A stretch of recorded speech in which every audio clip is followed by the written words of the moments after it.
Hello everyone, Pinder Productions here. Today I'm going to be discussing the Nintendo Switch online service, going over what's good, what's bad, and where Nintendo needs to improve the service in 2019. Let's start off then with things that are good about the Switch online service. Firstly, the obvious, you can play your games online. I know that's taken for granted these days, but with previous Nintendo consoles it didn't appear to be high on Nintendo's list of priorities to add online features and game modes into their games. So it's definitely good to have that more prominently on Nintendo's radar, at least that's how it seems. Another nice thing is the classic NES games. Now this point can fit into each of the categories, but as for positives, it's fun to go back and play some classic Nintendo games from the NES that you might not have otherwise tried or played, having to pay for them on the Virtual Console or having to buy an NES Classic to play them. Another good thing about Switch Online is the price. It costs just £18 a year here in the UK for Switch Online, which is less than half the cost of an annual Xbox Live or PSN subscription. So if you look at the online service that way, it's much better value for money to access online gaming than the other two platforms. But if it's such good value, what's wrong, I hear you ask? Well, let's start with voice chat. Now personally, I don't have any issues because I prefer Discord anyway. But for party and voice chat, you need to download the Switch Online app on a smartphone. Now this sounds like a non-issue, but when games like Fortnite on the Switch have a built-in party chat, it's strange to see why Nintendo made this decision not to make voice chat available on the console itself. Next, we have the NES Classic games. Now I know I said they were a good thing, but that's not the whole story. The range of games is limited, and because the Switch is lacking any Virtual Console, it's the only way to play classic games on the Switch at the moment.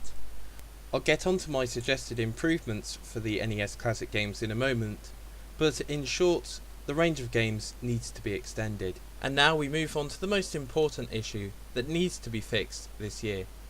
The most important issue is the connection itself in online gaming. For example, in Super Smash Bros. Ultimate, in a battle with more than 2 players, the connection can become so bad that the game can feel more like a slideshow due to the connection issues rather than a battle. And so with connection issues this bad, it's hard to see why Nintendo even considered charging a fee for their online service. And that's even considering that their own first party games that are designed specifically for the Nintendo Switch don't work properly online with their service that they are charging £18 a year for.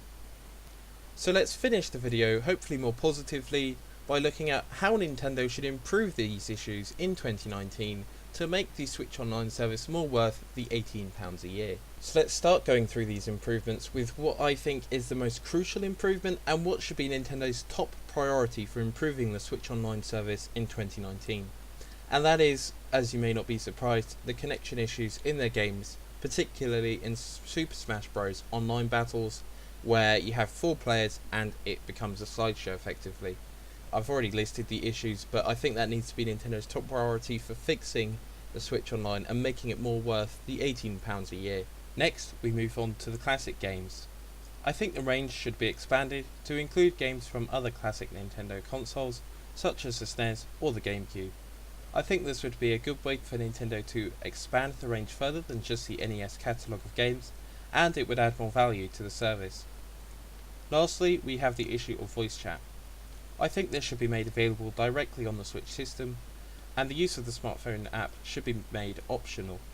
This would then enhance the chat experience for people who don't have a smartphone, or who just don't want to use a smartphone. So those are my thoughts on what's good about Switch Online, what's bad, and what needs to be improved with the service through 2019. Do you think I missed anything? Let me know in the comments below. If you did enjoy the video, make sure to give it a like and subscribe for more Switch videos. And I will see you next time. Bye.